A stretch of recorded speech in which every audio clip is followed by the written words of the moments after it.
أعوذ بالله من الشيطان الرجيم بسم الله الرحمن الرحيم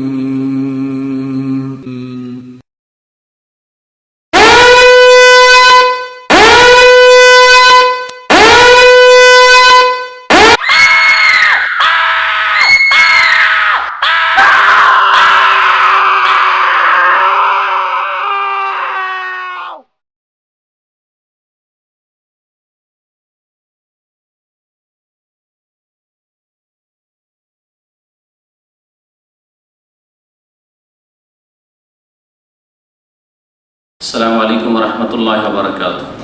إن الحمد لله نحمده ونستعينه ونستغفره ونعوذ بالله من شرور أنفسنا ومن سيئات أعمالنا. من يهده الله فلا مضل له ومن يضلله فلا هادي له. وأشهد أن لا إله إلا الله وحده لا شريك له وأشهد أن محمدا عبده ورسوله صلى الله تعالى عليه وعلى آله وصحبه وسلم تسليما كثيرا. يا أيها الذين آمنوا اتقوا الله حق تقاته ولا تموتن إلا وأنتم مسلمون.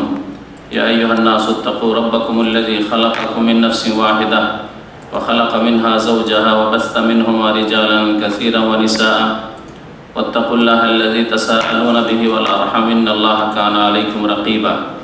يا أيها الذين آمنوا اتقوا الله وقولوا قولا سديدا يصلح لكم أعمالكم ويغفر لكم ذنوبكم ومن يطع الله ورسوله فقد فاز فوزا عظيما. أما بعد فإن خير الحديث كتاب الله وخير الهدي هدي محمد صلى الله عليه وسلم وشر الأمور محدثاتها وكل محدثة بدعة وكل بدعة ضلالة وكل ضلالة في النار. أعوذ بالله من الشيطان الرجيم. بسم الله الرحمن الرحيم. وما خلقت الجن والإنس إلا ليعبدون. وقال الله تعالى في آية أخرى إن الله لا يغفر أن يشرك به ويغفر ما دون ذلك لمن يشاء. আল্লাহ পাক রব্বুল আলামিনের সমস্ত প্রশংসা যে আল্লাহ পাক এক ও একক, যার কোনো অংশীদার নেই, শরীক নেই, যিনি আমাদেরকে তার তাওহীদ, তার একত্ব প্রতিষ্ঠার জন্য সৃষ্টি করেছেন। তার তাওহীদের সাথে, তার একত্বের সাথে তার ইবাদত বন্দিগির আদেশ প্রদান করেছেন। তাকে এক ও একক মেনে একমাত্র তার ইবাদত বন্দিগির জন্য আল্লাহ পাক সৃষ্টি করেছেন। এবং যত রকমের শিরকের রাস্তা রয়েছে, সমস্ত রাস্তা থেকে প্রত্যেক যুগে যুগে আম্বিয়া এবং রাসূলগণের মাধ্যমে আল্লাহ পাক সতর্ক করেছেন। আজকে এই আরবি বছরের শেষ দিন 1433 হিজরির 29শে জিলহজ, আর এই 29শে শেষ। একটু আগে একটা মেসেজ আসলো একজন বড় শেখের, তিনি বললেন যে আজকে চাঁদ দেখা গেছে, তার মানে বছর শুরু হয়ে গেছে, বছর শুরু হয়ে গেছে। তো আজকে শেষ দিন। এই শেষ দিনের অনুষ্ঠানে শিরকের যে ভয়াবহ পরিণাম দুনিয়া এবং আখিরাতকে ধ্বংস করে মানুষের, এই সম্পর্কে আলোচনা করব। আল্লাহ পাক রব্বুল আলামিনের সবচেয়ে বড় হক হচ্ছে তাওহীদ, আল্লাহ পাকের একত্ব কায়েম করা জীবনের প্রত্যেকটি ক্ষেত্রে। আল্লাহ পাকে এক ও একক মেনে বিশ্বাস করা এবং একমাত্র তার ইবাদত বন্দেগী করা, তার একত্ব, তার তাওহীদ জীবনের প্রত্যেকটি ক্ষেত্রে কায়েম করা, প্রতিষ্ঠা করা, এ হচ্ছে আল্লাহ পাকের সবচেয়ে বড় হক। আর সবচেয়ে বড় হক নষ্ট করলে সবচেয়ে বড় অপরাধ হয়। সুতরাং তাওহীদের বিপরীত হচ্ছে শিরক, আল্লাহর সাথে শরীক করা। আল্লাহর সত্তায়, আল্লাহ পাকের গুণে, আল্লাহ পাকের ইবাদতে, আল্লাহ পাক রব্বুল আলামিনের যে কোনো ক্ষেত্রে যদি কেউ শিরক করে তাহলে সে সবচেয়ে বড় অপরাধী। সে সবচেয়ে বড় অপরাধ করলো, অন্যায় কাজ করলো। যখন সবচেয়ে বড় অপরাধ করলো, সুতরাং তার জন্য দুনিয়া এবং আখিরাতে সবচেয়ে বড় আল্লাহ পাকের গজব রয়েছে, ক্রোধ রয়েছে, আল্লাহ পাকের আযাব রয়েছে। আল্লাহ পাকের হক হচ্ছে একমাত্র তার ইবাদত বন্দি করা, যেটা আমাদের যারা নিয়মিত ইসলামী সেন্টারে আসেন তারা প্রায় শুনতে থাকেন। আল্লাহ পাক রব্বুল আলামিন সূরা যারিয়াতে ইরশাদ করেছেন, ওয়া মা খালাকতুল জিন্না ওয়াল ইনসা ইল্লা লিয়াবুদুন, আমি জিন এবং মানুষকে সৃষ্টি করেছি ইল্লা লিয়াবুদুন, একমাত্র আমার ইবাদতের জন্য। লিয়াবুদুন নেই ছিল, আসলে হালকা করার জন্য ইয়াটা এখানে উজ্জ্ব করে দেওয়া হয়েছে, আর নুনে কাসরা আছে যাতে বোঝা যায় যে লিয়াবুদুনই ছিল আসলে, যাতে করে আমার ইবাদত করে, যাতে করে মানুষ এবং জিন একমাত্র আমার ইবাদত করে, এই জন্য আমি মানুষ এবং জিনকে সৃষ্টি করেছি। সূরা যারিয়াতের আয়াত নম্বর 56। আল্লাহ পাক সূরা নাহলের আয়াত নম্বর 36 এ ইরশাদ করেছেন, ওয়ালাকাদ বাআসনা ফি কুল্লি উম্মাতিন রাসূলা, নিশ্চয়ই আমি প্রত্যেক উম্মতে, প্রত্যেক জাতিতে একজন করে রাসূল প্রেরণ করেছি। এমন কোনো জাতি সম্প্রদায় অতিবাহিত হয়নি যাদের মাঝে আল্লাহ নবী রাসূল পাঠাননি। এই বিষয়টি আল্লাহ কোরআন কারীমে একাধিক আয়াতে উল্লেখ করেছেন। ওয়ালাকাদ বাআসনা ফি কুল্লি উম্মাতিন রাসূলা, প্রত্যেক সম্প্রদায় আল্লাহ পাক একটি করে রাসূল পাঠিয়েছেন, কথা ঘোষণা করেছেন। কি আদেশ দিয়ে? এই মর্মে, এই আদেশ দিয়ে, এই বিষয়বস্তু দিয়ে, এই মিশন নিয়ে পাঠিয়েছেন রাসূলদের, আন ইবুদুল্লাহ, যে তোমরা একমাত্র আল্লাহ পাকের ইবাদত করবে, ওয়াজতানিবুত তাগুত, আর তোমরা তাগুত থেকে, আল্লাহ পাক ছাড়া অন্যের ইবাদত থেকে বেঁচে থাকবে। তাগুত থেকে বেঁচে থাকা মানে আল্লাহ ছাড়া অন্যের ইবাদত বন্দিগি থেকে, আল্লাহ ছাড়া অন্যের আদেশ নিষেধ মানা থেকে, আল্লাহ পাকের নাফরমানি করি, আল্লাহ পাকের শরীয়তের বাইরে গিয়ে, হ্যাঁ আল্লাহ পাকের শরীয়তের আওতাভুক্ত হয়ে যদি আল্লাহ ছাড়া আদেশ মানেন তো আল্লাহ পাকেরই আদেশ মানা হইল। যেমন আমরা রাসূলুল্লাহ সাল্লাল্লাহু আলাইহি ওয়াসাল্লামের আদেশ নিষেধ মানছি, সেটা আল্লাহ পাকেরই আদেশ। বাপ মায়ের আদেশ নিষেধ মানবেন যদি আল্লাহ পাকের আদেশ নিষেধের আওতাতেই হয়, তাহলে সেটা আল্লাহ পাকেরই আদেশ মানা হইল। এইরকমই যে কোনো বসের, যে কোনো বড়োর, যে কোনো ভাইয়ের, যে কোনো মানুষের যদি কোনো আদেশ করে বা কোনো অনুরোধ করে আর মানেন, সেটা শরীয়ত বিরোধী নয় যদি সেটা আল্লাহ পাকের আদেশ নিষেধের আওতাভুক্ত হয়। কিন্তু আল্লাহ পাকের বিরুদ্ধাচরণ করে হয়, তাহলে সেটা তাগুতের অনুসরণ করা হইল। তাগুতের অনুসরণ কোনো সময় অনুসরণের ক্ষেত্রে হয়, কোনো সময় মানার ক্ষেত্রে, আনুগত্যের ক্ষেত্রে হয়, কোনো সময় ইবাদতের ক্ষেত্রে হয়। এই জন্য তাগুতের সঙ্গেই তাই বলা হয়েছে, কুল্লু মা তাজাওয়াজা বিহিল আবদু, মানুষ যদি কারো সম্পর্কে সীমা লঙ্ঘন করে, বাড়াবাড়ি করে,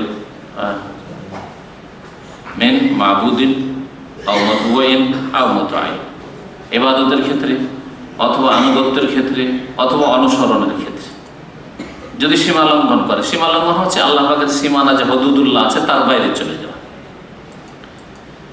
তো আল্লাহ পাকের সবচাইতে বড় হক হচ্ছে তার তৌহিদ প্রতিষ্ঠা করা। তৌহিদকে ঠিক রেখে বাকি ইবাদত বন্দেগী যে রয়েছে, শারীরিক ইবাদত, আর্থিক শারীরিক ইবাদত, বাচনিক ইবাদত, অন্তরের ইবাদত, সবগুলি তৌহিদ উপর নির্ভরশীল। তৌহিদ যদি ঠিক থাকে তো সবগুলি ইবাদত, আর তৌহিদ যদি ঠিক না থাকে তো সবগুলি হয় শিরকে পরিণত হবে যদি সেগুলির মধ্যে শিরক থাকে, আর না হলে সেগুলি ধ্বংস হয়ে যাবে, কোনো কাজে আসবে না।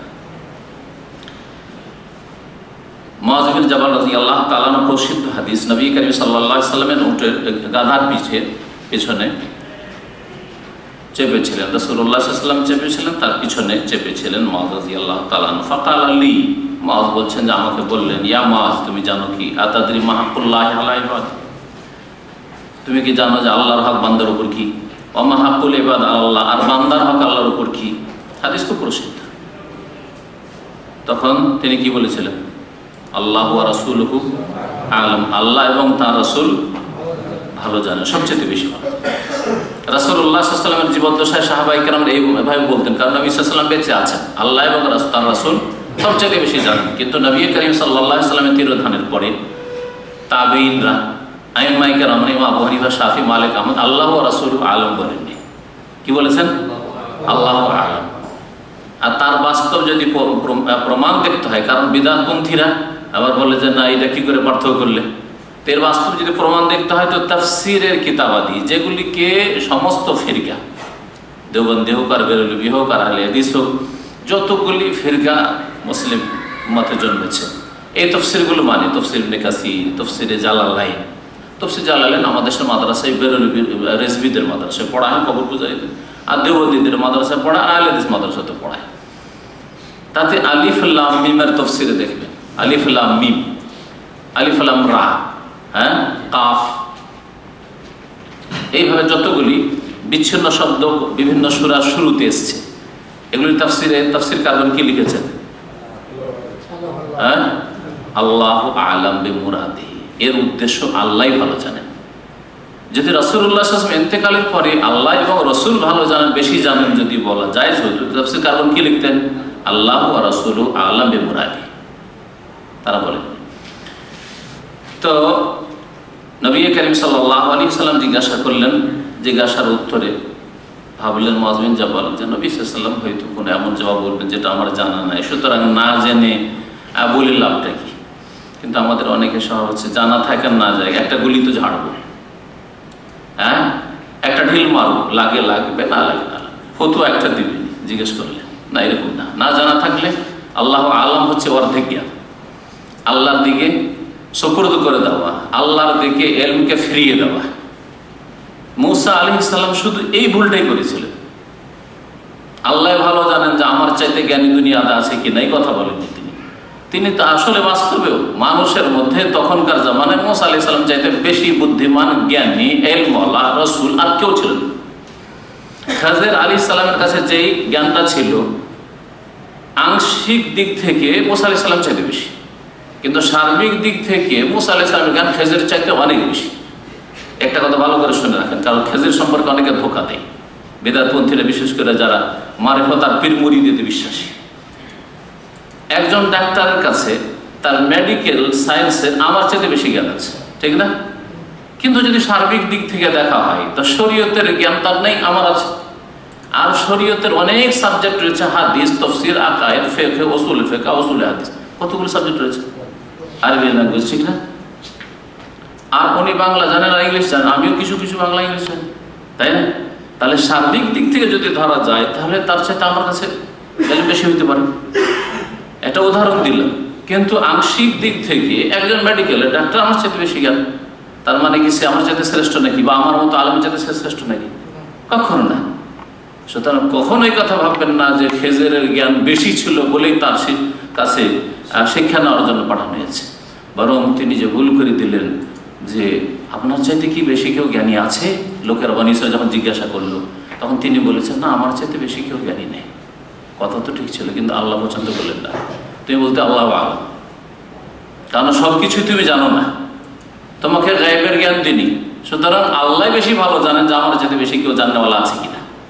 এই কথা বললে আল্লাহ ভুল ধরতেন না আর পাঠাতেন না খেজেরের কাছে, কিন্তু আল্লাহ পাক পাঠাবেন আর কিছু দেখাবেন, আর ওই থেকে মানব জাতি কিয়ামত পর্যন্ত কিছু ভালো শিক্ষা নেবে। আর যারা গুমরাহ হওয়ার এই বাতিনি ইলম, জাহিরি আর বাতিনি ইলমে বিশ্বাসী, ভ্রান্ত বিশ্বাস, তারা কিছু গুমরাহ হবে। আল্লাহ পাকের বহু হিকমত আছে বহু ঘটনায়। কাউকে কোনো ঘটনা দিয়ে গুমরাহ করেছে, পথভ্রষ্ট করেছে, আর কাউকে কোনো ঘটনা দিয়ে আল্লাহ পাক হিদায়াত করেছে। ইউদিল্লু বিহি কাসীরান ওয়া ইয়াহদি বিহি কাসীরান। আল্লাহ কোরআনে কারীম সম্পর্কে আল্লাহ বলছেন কি, কোরআনে কারীমে যেসব দৃষ্টান্ত, যেসব উদাহরণ পেশ করেছেন, কখনো মাছির, মশার আর কিছু, হ্যাঁ, আল্লাহ কি বলছেন?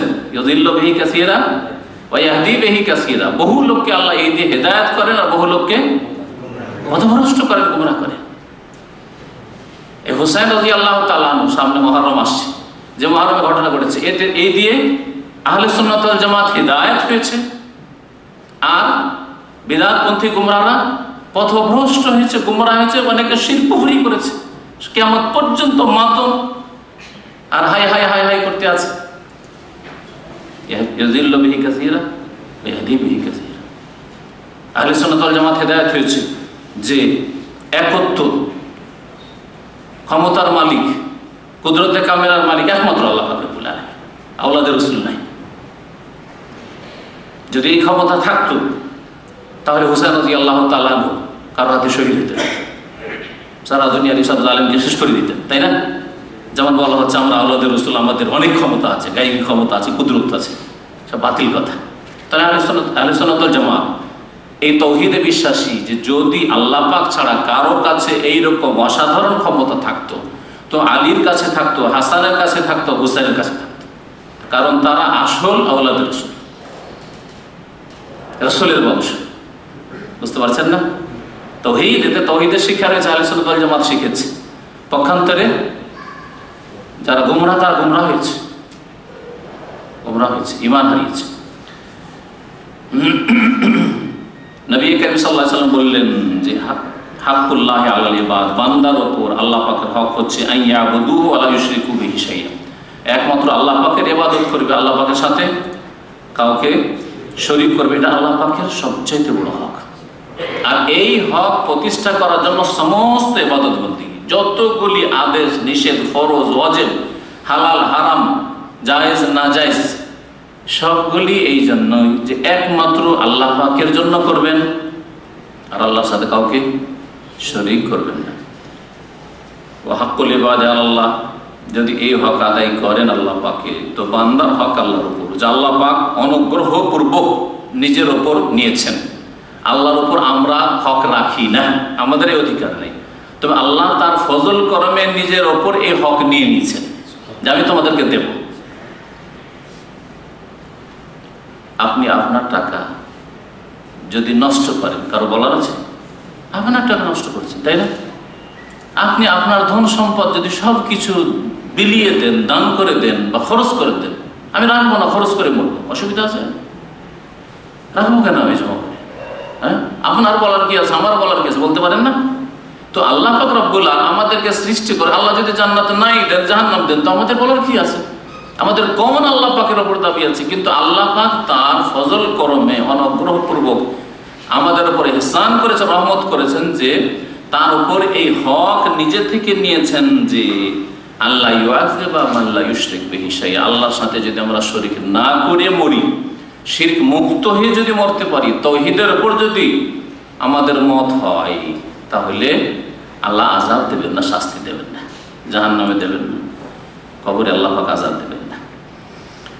আর পূর্ণাঙ্গ তাওহীদ প্রতিষ্ঠা হচ্ছে শিরক ছাড়া অন্যান্য গুনাহ থেকে বেঁচে থাকা। যতগুলি গুনাহ হচ্ছে তাওহীদের দুর্বলতার কারণে, যতগুলি গুনাহ হচ্ছে।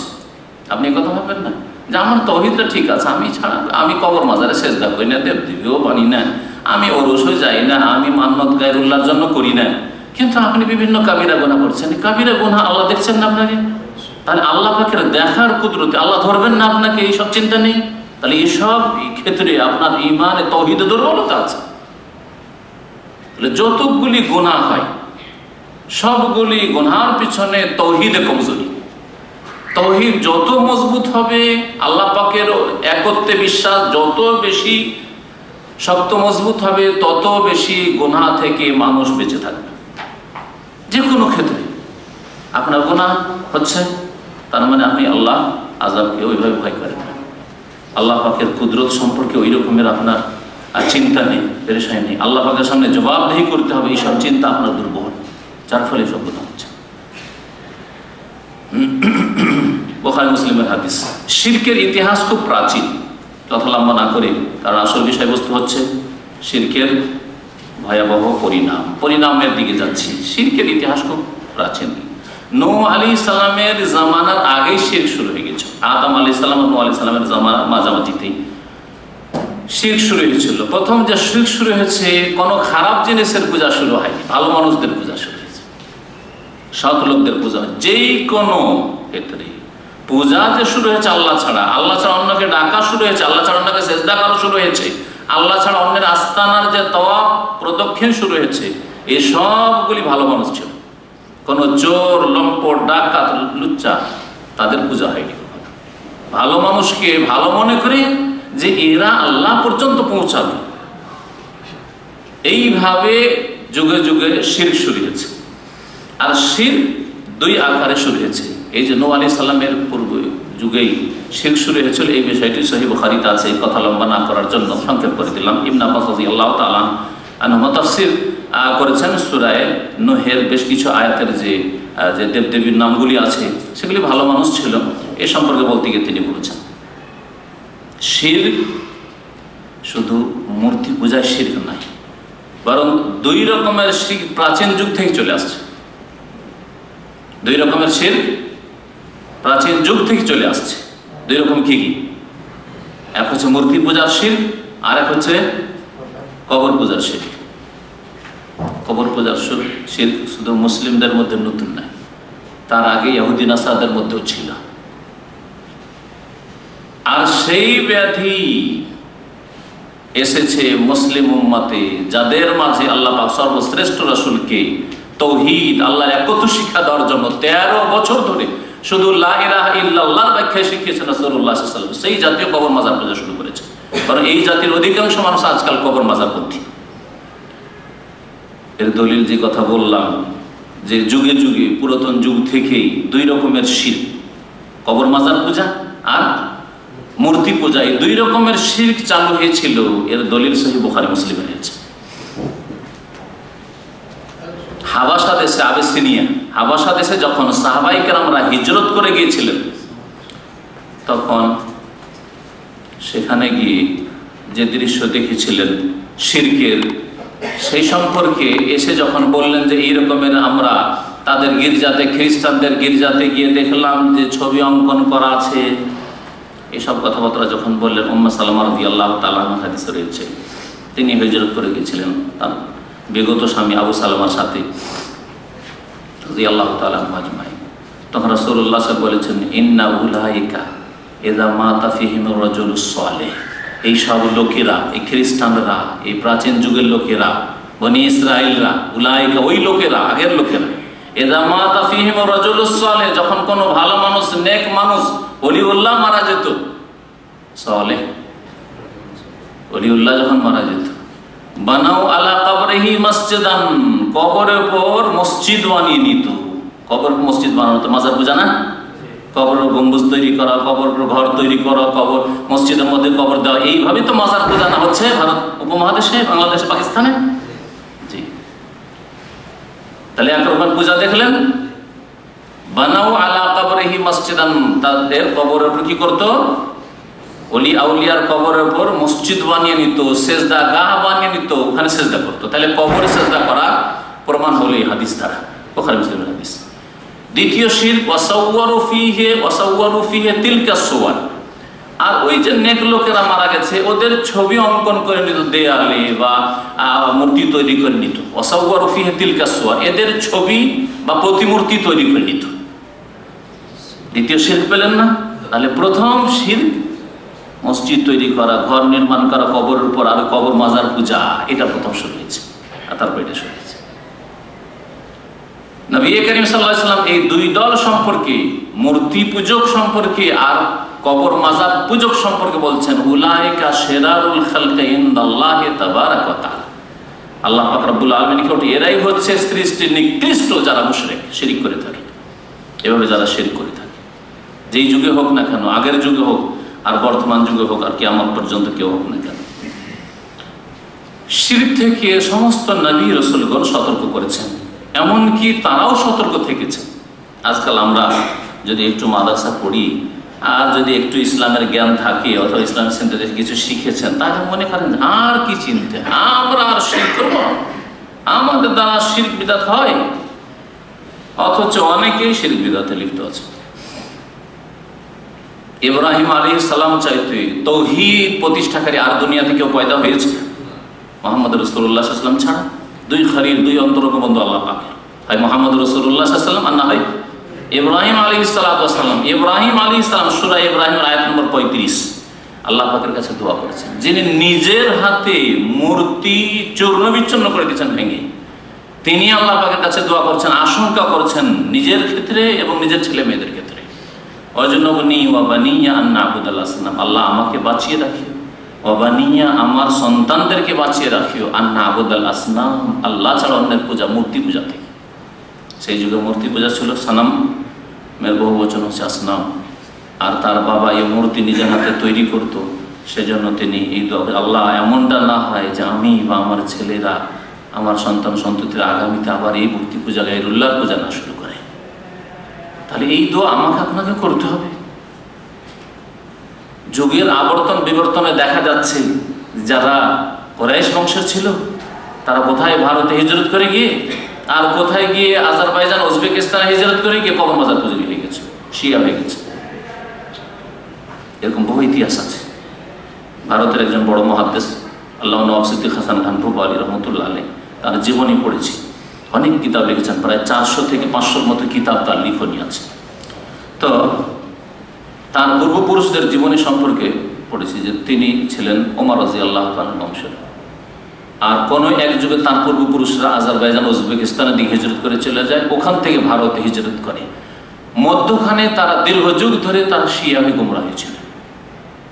সেখান থেকে কবর মাজারপন্থী বিদাতি হয়, আর বিদাতি থেকে হিদায়ত হয়, আল্লাহ পাক হিদায়ত দান করে। আর সহি আকীদার বড় মুহাদ্দিস হচ্ছেন এই নওয়াব সিদ্দিক হাসান খান বুখারী রাহমাতুল্লাহ। তাহলে যুগের আবর্তন বিবর্তনে আপনার ছেলে মেয়েরা, আমার ছেলে মেয়েরা কখন যে কি হয়ে যায়, এই জন্য আল্লাহ পাকের কাছে দোয়া করতে হবে, যেই দোয়া ইব্রাহিম আলাইহিস সালামের দোয়া, ওই জন্য বানিয়া নাবুদুল ইসলাম, আল্লাহ পাক আমার হেফাজত করি, আমার ছেলে মেয়েদের হেফাজত করি, শিরক বিদআত থেকে, বেনামাজি হওয়া থেকে, কুফরি থেকে, নাস্তিকতা থেকে যেন বেঁচে থাকতে পারি আমি, আমার পরিবার, আমার ছেলে মেয়েরা। আল্লাহ পাক যেন আমাদের দোয়া কবুল করেন। শিরক সবচেয়ে বড় অপরাধ, এই কথা স্পষ্ট। তবে সূরা লোকমানে আল্লাহ পাক এই কথাটিকে স্পষ্ট করে বলেছেন। শুধু আপনি যুক্তি দিয়ে আপনাকে পেশ করার প্রয়োজন নেই, বরং আল্লাহ পাক বলছেন লোকমান হাকিম মের ভাষায়, ইয়া বুনাইয়া লা তুশরিক বিল্লাহ, ইয়া বুনাইয়া লা তুশরিক বিল্লাহ। লোকমান হাকিম কোনো নবী ছিলেন না।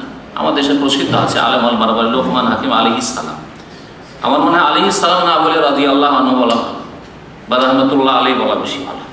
রাহমাতুল্লাহ আলাইহি ওয়া রাদিয়াল্লাহু আনহু এই দোয়া যে কোনো মানুষকে দেওয়া যেতে পারে, যে কোনো মানুষকে, সাহাবী ছাড়া অন্য কাউকে রাদিয়াল্লাহু আনহু বলা জায়েজ আছে, যদি শুধু একজনকে না বলেন। কার অন্ধভক্ত শুধু একজনকে বলেন তো আপত্তি করেন, একেই কেন এই দোয়াটা দেবেন?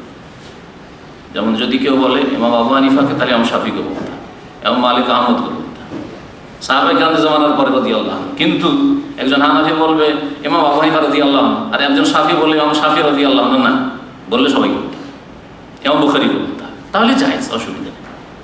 যদিও চেনার জন্য একটা পরিভাষা সাধারণ যাতে বুঝতে পারে রাদিয়াল্লাহু আনহু যখন বলা হলো তার মানে সাহাবী, কিন্তু তার ব্যতিক্রম জায়েজ। তবে আলাইহিস সালাতু ওয়াস সালাম বা আলাইহিস সালাম, এই সালামের কথা আল্লাহ পাক কোরআনে কারীমে নবী রাসূলগণের ক্ষেত্রে উল্লেখ করে, ওয়া সালামুন আলাল মুরসালিন আলহামদুলিল্লাহি রাব্বিল আলামিন। সেই জন্য নবী রাসূলগণের ক্ষেত্রে আলাইহিস সালাম বলা উচিত। বিদআতপন্থীরা আলী আলাইহিস সালাম, হোসেন আলাইহিস সালাম, ইরানের যে কোনো পত্রপত্রিকা অথবা যারা রেডিও তেহরান শুনে দেখবেন, হ্যাঁ আলী আলাইহিস সালাম, হ্যাঁ হোসেন আলাইহিস সালাম।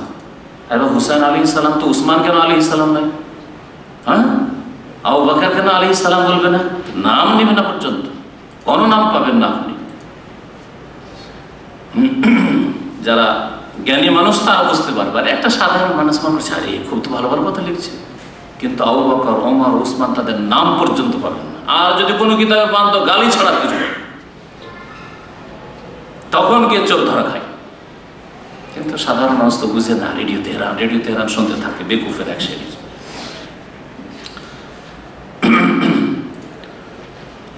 শিরক থেকে সতর্ক করার জন্য আল্লাহ পাক রব্বুল আলামিন কোরআনে উল্লেখ করেছেন এই লোকমান হাকিম রাদিয়াল্লাহু আনহুর কথা।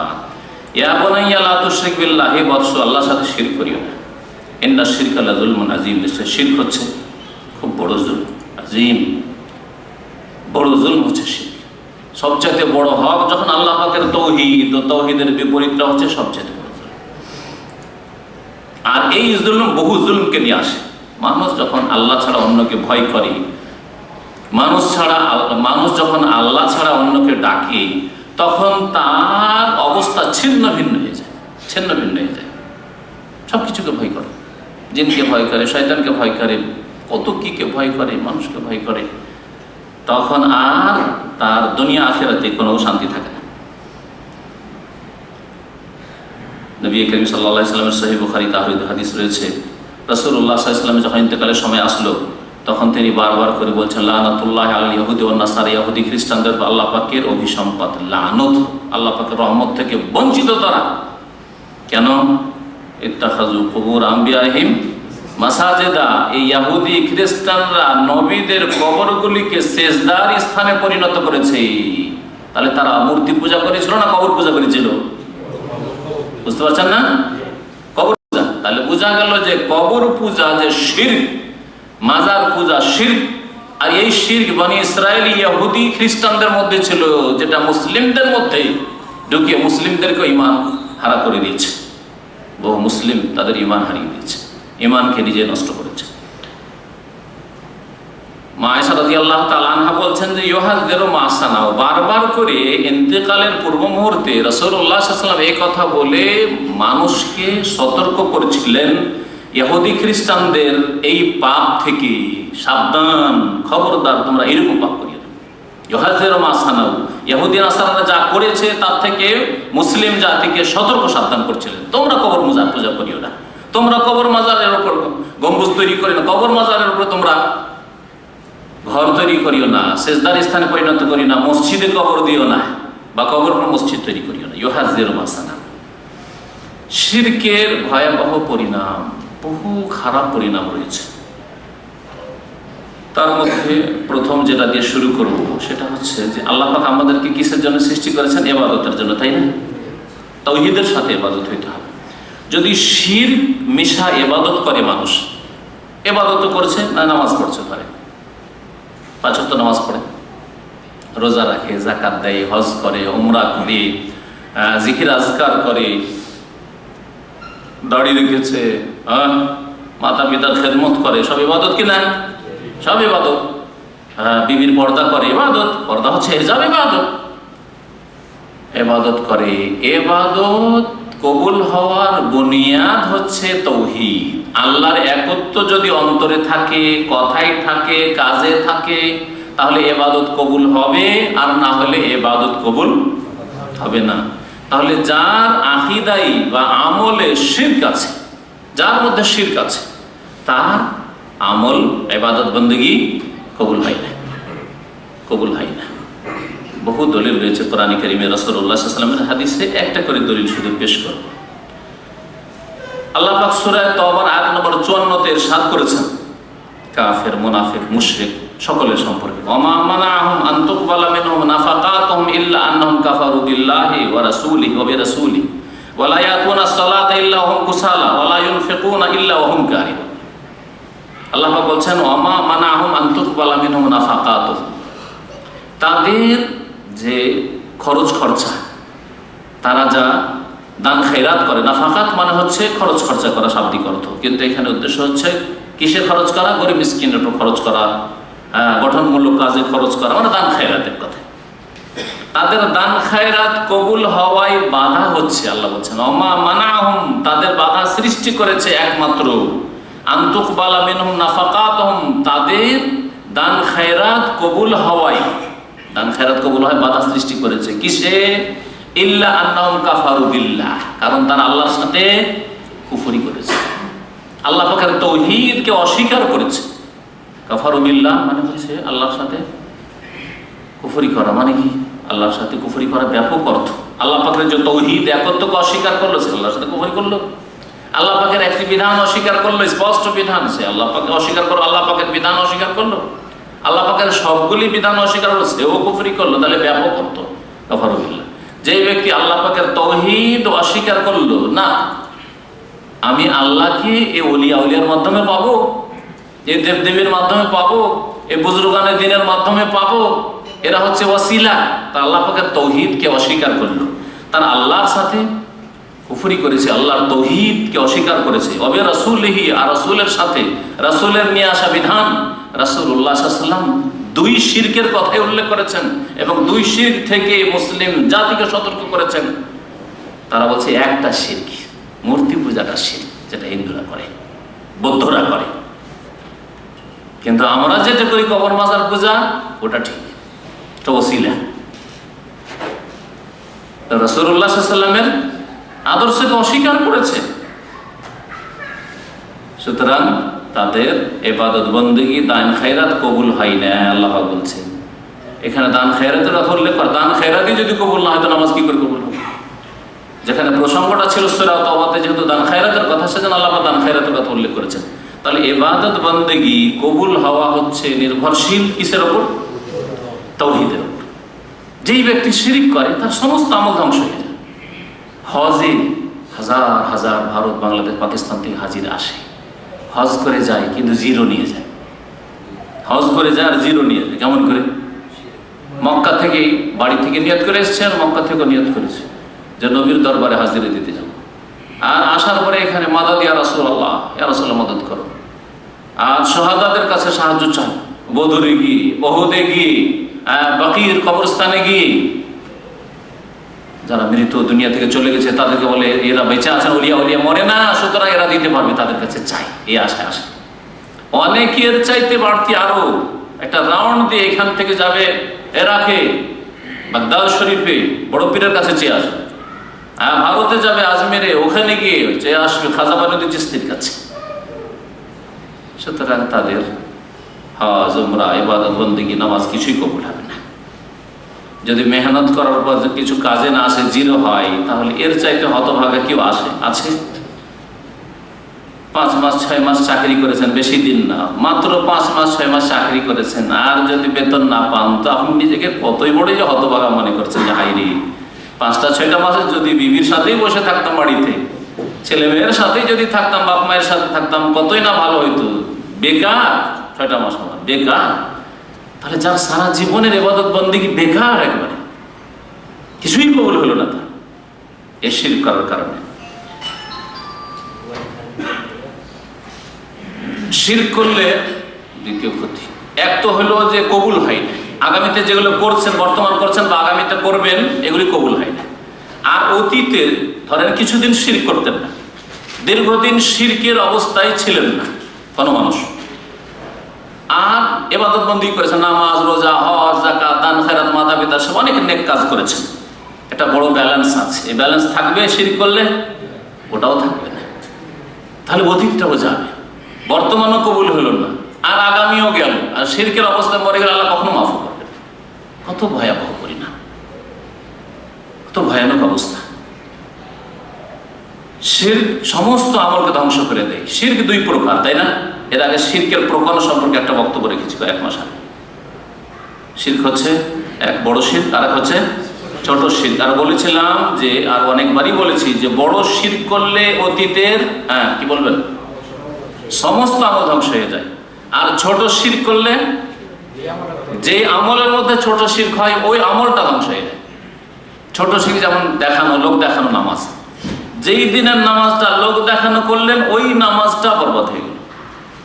আজকে নামাজটা জামাতে যাওয়ার ইচ্ছা ছিল না, নামাজ হয়তো পড়তেন কিন্তু জামাতে যাওয়ার ইচ্ছা ছিল না, কিন্তু যখন দেখলেন যে বাপের সামনে পড়ে গেছি মুসল্লি নামাজি মানুষ, শ্বশুরের সামনে পড়ে গেছি মুসল্লি মানুষ, অথবা কফিলের সামনে পড়ে গেছি মুতাওয়া মানুষ, পরেজগার মানুষ, তাই জামাতে চলে গেলেন, তাহলে ওই নামাজটা কবুল হলো না, আপনার বরবাদ হয়ে গেল।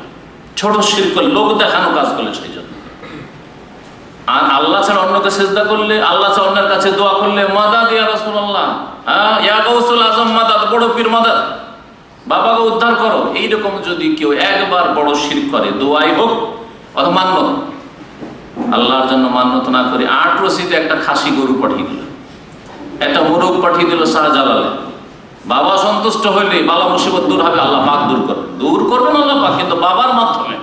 বাবাকে সন্তুষ্ট হলে আল্লাহ পাককে সন্তুষ্ট করে নেবে বাবা।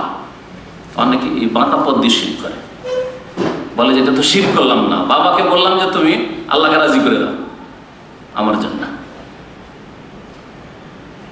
জি, তাহলে কি হবে?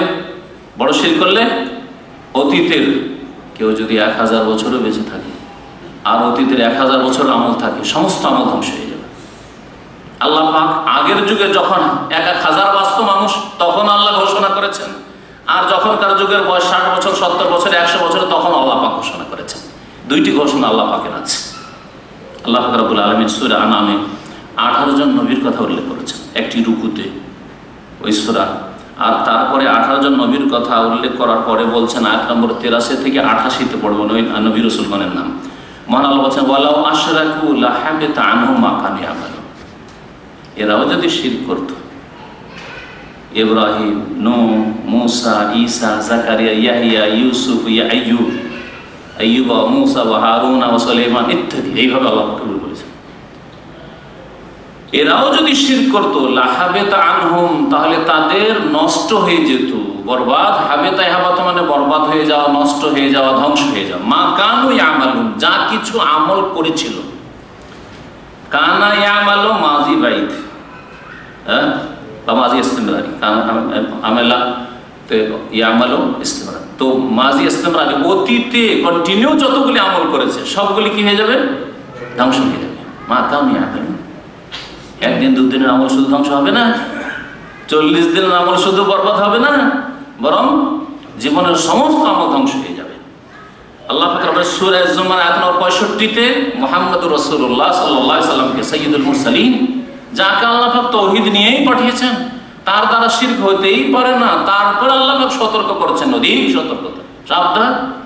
আল্লাহ বলছেন ওয়ালাকাদ উহিয়া ইলাইক, হে নবী তোমাকে ওহী করে দেওয়া হয়েছে, ওয়া ইলাল্লাযিনা মিন ক্বাবলিকা, আর তোমার পূর্বে যত নবী রাসূল এসেছিল সবাইকে ওহী করা হয়েছে, লাইন আশরাকতা, এইভাবেই ঘোষণা আমি করেছিলাম, তুমি যদি শিরক করো, হে নূহ ইব্রাহিম তুমি যদি শিরক করো, মুসা ঈসা তোমরা যদি শিরক করো, হে মুহাম্মদ তুমি যদি শিরক করো, লাইন আশরাকতা লা ইয়াহবাতান্না আমালুকা, তোমার আমল ধ্বংস হয়ে যাবে, বিনষ্ট হয়ে যাবে। আল্লাহ পাক এইভাবে নবী রাসূলগণকে সতর্ক করেছেন, নবী রাসূলের আমল নষ্ট হয়ে যাবে, এই আল্লাহ পাক রব্বুল আলামিন ধমক দিচ্ছেন। আর এই সাধারণ মুসলমানের মুমিনু কে লিয়ে কুশাদা হে রাহি, মুমিনদের জন্য রাস্তা প্রশস্ত, অসুবিধা নেই। নামাজ পড়ছি তো, দাড়ি রাখছি তো, বিবির পর্দা তো আছেই, আবার কবর মাজার খেদমত তো ইসলামেরই সেবা। একটা কবরে শুধু হাত দিয়ে দেখেন যে রাখবো না এই কবরটাকে, এই মাজারকে রাখবো না, এই কবরকে সাধারণ কবরে পরিণত করবো, তখন দেখেন যে হিন্দুরা উঠে আসে না, যারা দাড়িওয়ালা তারা উঠে আসে আপনার বিরুদ্ধে। আমি করতে বলছি না, বল প্রয়োগ করতে বলছি না, বল প্রয়োগ করা হয়েছে একমাত্র সরকারের ফরজ কাজ, আপনাদের কাজ নয়। কিন্তু এবারে দেখেন, শুধু এই কথা বলে যে আমাদের এই মাজারটা রাখবো না, কারণ এটা শিরকের আখড়া হয়ে গেছে, সুতরাং এই শিরকের আড্ডা রাখবো না বলে দেখেন কি হয়, আপনার জান বাঁচা মুশকিল হয়ে যাবে। রুশদি বাঁচতে পারে, তসলিমা নাসরিন বাঁচতে পারে, কিন্তু আপনার বাঁচা মুশকিল হয়ে যাবে। ভারত, বাংলাদেশ, পাকিস্তান, এ হলো অবস্থা।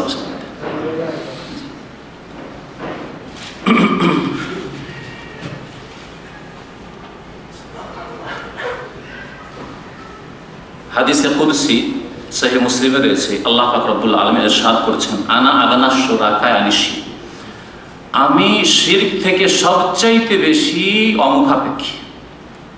শিরকের কাজ কারবার পরই করি না, যে ইবাদত করবে আর শিরক করবে আমি ওর থেকে একেবারে অমুখাপেক্ষী, তার মুখাপেক্ষী নয়।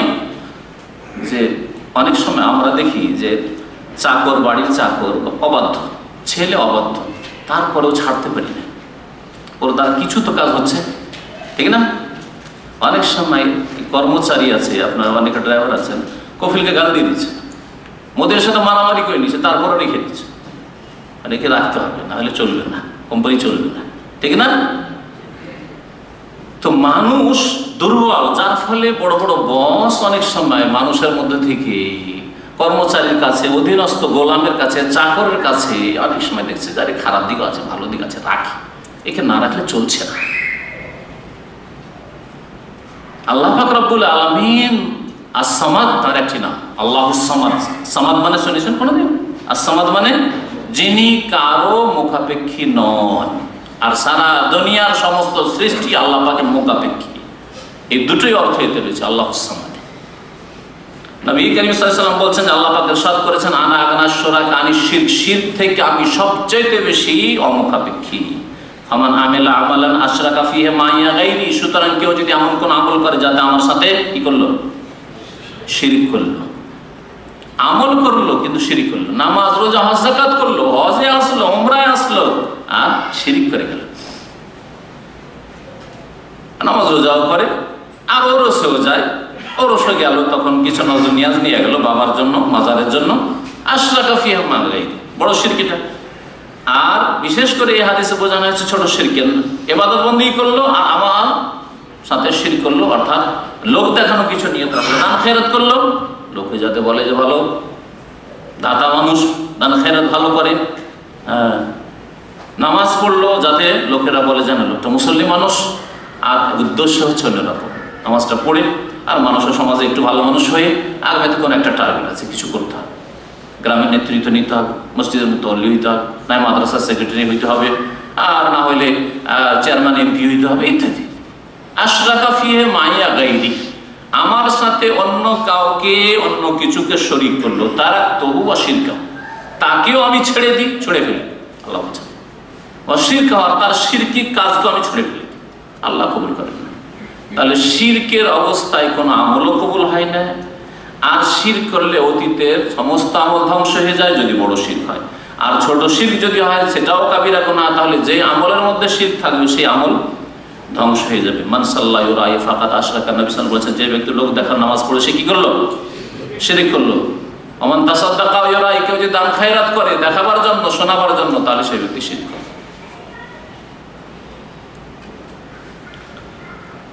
শিরকের ভয়াবহ পরিণামের একটি পরিণাম হচ্ছে যে কেউ যদি মুশরিক হয়ে মারা যায়, শিরকের অবস্থায় মারা যায়, তাহলে তার জন্য আল্লাহ পাকের কাছে ক্ষমা চাওয়া হারাম। আপনার বাপ হোক না কেন, আপনার মা হোক না কেন, আপনার স্ত্রী হোক না কেন, আপনার ছেলে মেয়ে হোক না কেন, যদি শিরকের অবস্থায় মারা যায়, তাহলে তার জন্য আল্লাহকে কথা বলা যে আল্লাহ মাগফির লিআবি, আল্লাহ আমার আব্বাকে মাফ করে দাও, আল্লাহ মাগফির লিউম্মি, আল্লাহ আমার আম্মাকে মাফ করে দাও, আল্লাহ মাগফির লিওয়ালাদি, আল্লাহ আমার ছেলেকে মাফ করে দাও, আল্লাহ আমার স্ত্রীকে মাফ করে দাও, আল্লাহ মাগফির লানা ওয়া লিআজওয়াজিনা। অথচ আপনার বিবি বা আপনার স্বামী মুশরিক, কবর পূজারী, তাহলে তার জন্য সে এই অবস্থায় যদি মরে যায় বিনা তওবাতে, আপনার কাছে স্পষ্ট হয়েছে যে ওই আকীদা নিয়েই মারা গেছে, তাহলে তার জন্য আল্লাহকে এই কথা বলা, আল্লাহ তুমি মাফ করে, এই কথা বলাই হারাম আপনার জন্য, কাবিরা গুনাহ করার জন্য যাওয়াই যায় না। যদি এই রাস্তা কারোর জন্য খোলা থাকতো তো প্রথম কার জন্য খুলতো? মুহাম্মদ রাসূলুল্লাহ সাল্লাল্লাহু আলাইহি ওয়াসাল্লামের জন্য খুলতো। স্বয়ং মুহাম্মদ রাসূলুল্লাহ সাল্লাল্লাহু আলাইহি ওয়াসাল্লাম আল্লাহ পাক নিষেধ করেছেন। সহিহ মুসলিমে হাদিস রয়েছে, ইস্তাজানতু রাব্বি, নবী করিম সাল্লাল্লাহু আলাইহি ওয়াসাল্লাম বলছেন, ইস্তাজানতু রাব্বি, আমার রবের কাছে, আমার পালনকর্তার কাছে, আল্লাহ পাকের কাছে আমি এজেন্ট চাইলাম, অনুমতি চাইলাম, আন আজুরা কবরা উম্মি, আমার মায়ের কবর আমি জিয়ারত করব। আমাদের দেশের মানুষরা কিন্তু জিয়ারতের অর্থ অনেকে বুঝে না। জিয়ারত মানে কি? আমাদের দেশের মানুষরা জিয়ারত মানে বুঝে যে কবরকে দোয়া করা, না, জিয়ারত মানে দোয়া করা, জিয়ারত মানে হচ্ছে ভিজিট। এই জন্য এই ভিজিট ভিসাকে কি বলছে? জিয়ারা ভিসা। যারা ভিজিট নিয়ে আসেন অথবা ভিজিট ভিসা বুঝছেন, ওটাকে আরবিতে কি বলে? তাশিরা জিয়ারা। তাশিরা মানে ভিসা, আর জিয়ারা বলছে আন আজুরা কবরা উম্মি, আমার মায়ের কবরটা ভিজিট করতে চাইলাম, যে আবওয়া নামক স্থানে মক্কা মদিনার মাঝখানে, ওইখানে মারা গেছিলেন। আর আমি মক্কা মদিনার পথে যাচ্ছি, এই কাছাকাছি জায়গায় পৌঁছে গেছি, আল্লাহর কাছে অনুমতি চাই, আল্লাহ আমার মায়ের কবরটা একটু দেখতে চাইলাম। ফাউজিনা লি, তখন আমাকে কি করা হইল? অনুমতি দেওয়া, ঠিক আছে দেখতে পারো। মা, তাহলে মা বাপ বা কোনো মানুষ যদি অমুসলিম হয় বা মুশরিক হয়, কবর মাজার পূজারী হয়, তাহলে তার কবর দেখতে পারে, যেখানে দাফন হয়েছে, যেখানে মারা গেছে, দেখতে পারেন ওই জায়গায়। সুম্মা ইস্তাজানতু রব্বি, তারপরে আমার রবের কাছে অনুমতি চাইলাম, একটু সাহস হইল যে যখন দেখার অনুমতি হয়েছে তো হয়তো আল্লাহর কাছে একটু ক্ষমা চাইতে পারবো মায়ের জন্য। সুম্মা ইস্তাজানতু রব্বি আন আস্তাগফিরা লাহা, আল্লাহর কাছে অনুমতি চাইলাম যে আল্লাহ মায়ের জন্য একটু ইস্তিগফার করব, আল্লাহ তুমি আমার মাকে মাফ করে দাও, এই দোয়া করব। ফালাম ইউজাল্লি, আগে এজেন অনুমতি চাইলেন, সরাসরি কিন্তু দোয়া করেননি তিনি, অনুমতি চাইলেন, কারণ ওহী আসছে নবীর কাছে, আমার আপনার মতো নয়, ওহী আসছে আল্লাহর কাছে। দোয়া করলে আল্লাহ তুমি আমাকে অনুমতি দাও, ওহীর মাধ্যমে জানিয়ে দাও যে আমি মায়ের জন্য দোয়া করতে পারবো কি পারবো না, আমার মা মারা গেছে শিরকের অবস্থায়, আল্লাহ তুমি মাকে মাফ করো, মাকে জান্নাতবাসী করো, এই দোয়া করতে অনুমতি হচ্ছে কিনা আল্লাহর কাছে অনুমতি চাইলে। ফালাম ইউজাল্লি, আমাকে অনুমতি দেওয়া হইল না, নবী করিম সাল্লাল্লাহু আলাইহি ওয়াসাল্লামকে অনুমতি দেওয়া হয়নি মুশরিকের জন্য দোয়া করার জন্য। এটাতে ছিল মায়ের কথা। চাচা, আর যেই চাচা বাপের পরে বাপের মতো তিনি লালন পালন করেছেন, আবু তালিব, শুধু ঈমান ছিল না, বাকি যতটা হক আদায় করতে হয় ভাতিজা সব করেছেন আবু তালিব, যতটা হক আদায় করতে হয়। এইরকম চাচা আজকেও পাওয়া মুশকিল আছে। এত ভালো মানুষ, একমাত্র একটি অপরাধ যে শিরকের অবস্থা করা হয়েছে, ঈমান নিয়ে আসে। আবু তালেবের ঘটনায় রয়েছে যে যখন আবু তালেব ওইভাবে মরেই গেল কুফরি অবস্থায়, শিরকের অবস্থায়, বাপ দাদা ধর্ম বাবারে ছাড়ব না, ওদিকে আবু জাহেল গুমরা করছেন, এইদিকে রাসূলুল্লাহ সাল্লাল্লাহু আলাইহি ওয়াসাল্লাম বলছেন, ইয়া আমিকুল লা ইলাহা ইল্লাল্লাহ, চাচা একটু লা ইলাহা ইল্লাল্লাহ পড়েই নেন, বিশ্বাস করেন এই কথা যে আল্লাহ ছাড়া কেউ মাবুদ নেই। বলছে, বাবা রে তোর কথা রাখতে পারলাম না, হো আলা মিল্লাতে আব্দুল মুত্তালিব, আমার বাপ আব্দুল মোত্তালেব, ওর তরিকাই থাকলাম, বাপের তরিকাতেই থাকলাম, তোর তরিকা ধরতে পারলাম না। যখন এই কথা বলে মরে গেল, তখন তিনি বলেছেন, লা আস্তাগফিরান্না লাকা মা লাম উনহা আনকা, হে চাচা, আপনার জন্য আমি আল্লাহর কাছে মাফ চাইতেই থাকবো যতক্ষণ আল্লাহ নিষেধ না করবেন আমাকে, যতক্ষণ আল্লাহ মানা না করবেন, যতক্ষণ আল্লাহ না বাধা দিয়েছেন আপনার জন্য আমি দোয়া করতে থাকবো। কিসের দোয়া? ইস্তিগফার। আল্লাহ আমার চাচাকে মাফ করে দাও। মাফ করে দাও মানে জান্নাত দাও, মাফ করে দাও মানে কবর আযাব দিও না, আল্লাহ আমার চাচাকে মাফ করে দাও। ফানাজালা কাউলুহু তাআলা, সাথে সাথে আল্লাহ পাকের পক্ষ থেকে কোরআনে কারীমের আয়াত নাযিল হয়ে গেল, কি? মা কানা লিন নবী ওয়াল্লাযীনা আমানু আন ইস্তাগফিরু লিল মুশরিকিন ওয়ালাউ কানু উলি কুরবা, নবীর জন্য জায়েজ নয়, ওয়াল্লাযীনা আমানু, আর কোন মুমিন মুসলিমের জন্য জায়েজ নয়, কি জায়েজ নয়? আন ইস্তাগফিরু লিল মুশরিকিন, যে কোন মুশরিক বহুত্ববাদী, আর শিরক দুই রকম আগেই বলেছি, কিন্তু সে কবর মাজার পূজারী হোক অথবা মূর্তি পূজক হোক, গাছের পূজা করুক আর নদীর পূজা করুক, আর উলিয়া উলিয়ার পূজা করুক আর জিনের পূজা করুক, আর জিনের কাছে মদত চায় অথবা মানুষের কাছে মদত চায়। অনেক রয়েছে, মোল্লারা রয়েছে, জিনের কাছে মদত চায় আর জিনদের মাধ্যমে চিকিৎসা করে, জিনের কাছে মদত চায়, আর এই যে হারিয়ে যাওয়া বস্তু অমুকের ৫,০০০ রিয়াল হারিয়েছে, কোথায় গিয়েছে, জিনেরা তখন বলে, কারণ জিনেরা আশেপাশে ছিল, এক অপর কাছে খবর নিয়ে বলে যে হ্যাঁ অমুক জায়গায় টাকা গিয়েছে, অমুক ব্যক্তি এই ঘরে ঢুকেছিল এতটার সময়, জিনের কাছে সাহায্য চায়। আর আমাদের দেশের যেহেতু এই মোল্লা টাইপের লোকেরা এই শিরক করে, সেই জন্য মনে করে যে এগুলো তো আলেম ওলামাদের বড় একটা ক্ষমতা, যার ফলে আমাদের কাছে কেরামতি, আমাদের কাছে অনেকে আসে। আমরা ক্লিয়ার বলি যে আল্লাহ ছাড়া আসমান জমিনে কেউ গায়েব জানে না। যারা আমাদের দেশে করে দাড়ি নিয়ে, তারা শিরক করে। কখনো ইসলামের ওপর থেকে তার হারিয়ে যাওয়া বস্তু সম্পর্কে সন্ধান দেওয়া, খবর দেওয়া হতেই পারে না, অসম্ভব। ইসলামের ওপর থেকে হ্যাঁ শিরক করে, কুফরি করে হতে পারে। জিনের কাছে মদত চাইলাম, জিন বসে করলাম, আর জিন বসে তখনই হবে, জিন আমার কথা তখনই শুনবে, আপনার কথা তখনই শুনবে যখন শিরক কুফরি করবেন। জিন বলবে আমাকে কালো মরুক দিতে হবে, কালো খাসি দিতে হবে, সাদা খাসি দিতে হবে, অমুক পুকুরে এতটা চিনি দিয়ে আসতে হবে, এতটা দুধ দিয়ে আসতে হবে, এই করতে হবে, হ্যাঁ এত টাকা ওই অমুক জায়গায় দিতে হবে, এই ইত্যাদি ইত্যাদি। এত কিলো মিষ্টি, ৭ রকমের মিষ্টি নিয়ে আসতে, শুনেছেন না?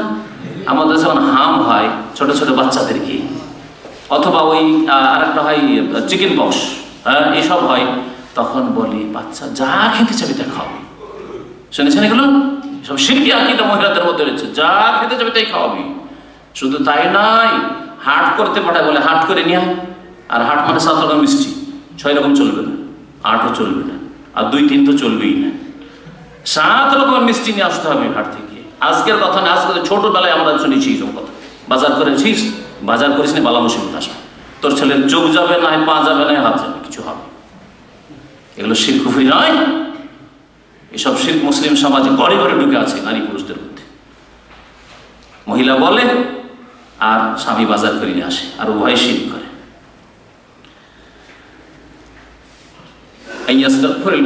মুশরিকদের জন্য ইস্তিগফার করা, মাফ চাওয়া, আল্লাহ পাক নবীকে অনুমতি দিচ্ছেন না, নবীর জন্য জায়েজ নয়, আর কোন মুমিন মুসলিমের জন্য জায়েজ নয়। ওয়ালাউ কানু উলি কুরবা, যদিও নিকট আত্মীয় হোক না কেন। আল্লাহ বলছেন যদিও উলি কুরবা, নিকট আত্মীয় হোক না কেন, বাপ হোক, ছেলে হোক, মেয়ে হোক, স্ত্রী হোক, স্বামী হোক, আপনজন হোক না কেন।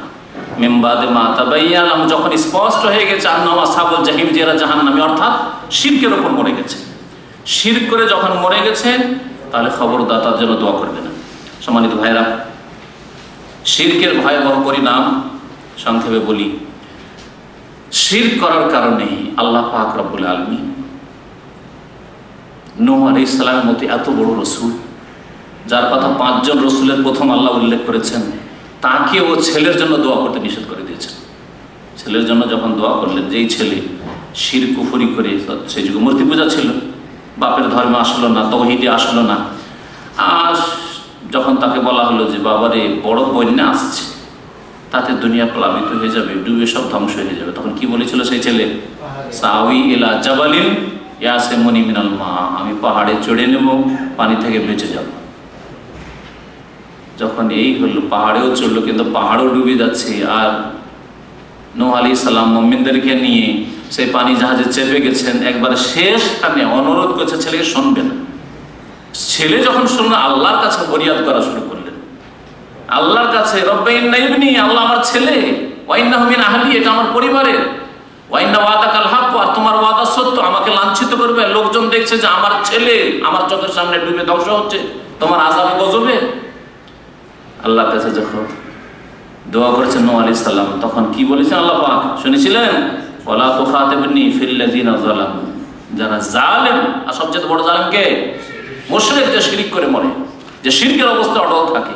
ওয়ালা তুখাতিবনি ফিল লাযিনা যালামু, জালেমদের সম্পর্কে আমাকে কোনো কথা বলিও না, আমাকে সম্বোধন করিও না, আমাকে খবরদার কোনো কথা বলবে না। ইন্নাহুম মুগরাকুন, এদেরকে ডুবিয়ে ছাড়বো, ডুবিয়ে ধ্বংস করবো।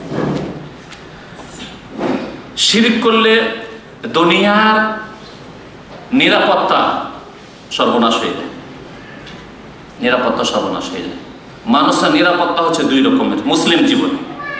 যারা মুসলিম, যারা ইসলামের ওপর নেই বা ইসলামের উপরে আস্থাশীল নয়, বিশ্বাসী নয়, তাদের তো দুনিয়া আর পেট, এছাড়া তো আর কিছু নেই, তাই না? কিন্তু একজন মুসলিমের দুনিয়া আছে আর আখিরাত আছে। মানুষের জন্য মুসলিম হিসাবে নিরাপত্তা উভয় জগতে প্রয়োজন। দুনিয়াতেও যেমন নিরাপত্তার প্রয়োজন রয়েছে, তেমন আখিরাতের জীবনে মওতের পরেও নিরাপত্তার প্রয়োজন রয়েছে, না নেই? আপনি দুনিয়াতে খুব নিরাপদ থাকলেন, আইশ আরাম করলেন, কিন্তু মওতের সাথে আযাব শুরু হইল, আপনার কোনো শান্তির জীবন? আরে 50টা বছরের এই সুখ, কিন্তু চিরকাল আপনার অশান্তি আর আযাব আর গজবের শেষ নেই আল্লাহ পাকের। তো নিরাপত্তা হলো না। আসল নিরাপত্তা হচ্ছে যেই ব্যক্তি মুসলিম, তা হচ্ছে দুনিয়া এবং আখিরাত উভয় কালে নিরাপত্তা। যেই ব্যক্তি শিরকে লিপ্ত থাকে, সে দুনিয়াতেও আল্লাহর গজব আযাব থেকে নিরাপদ নয়, আর আখিরাতেও মওতের পরেও নিরাপদ নয়। পক্ষান্তরে যদি শিরক মুক্ত হয়, তাওহীদ প্রতিষ্ঠাকারী হয়, তাহলে তার জন্য দুনিয়াতেও নিরাপত্তা রয়েছে, আর মওতের পরেও, সে কবরের জীবনে হোক আর হাসরের মাঠে হোক, জান্নাত যাওয়া পর্যন্ত আল্লাহ পাকের সিরাতে, পুল সিরাত যেটাকে বলে আমাদের মানুষের পুল আর সিরাত, সিরাত মানে পুল আর পুল মানে সিরাত, আর দুটো মিডিয়া বলে, যেমন সবে কাদারের রাত বলে আমাদের লোকের, সব মানে রাত কিন্তু ডবল, সবে কাদারের রাত। এরকম পুল সিরাত বুঝে, কিন্তু সিরাত বললে বুঝবেন আর পুল বললে বুঝবে কোন পুলের কথাই যে বলছে।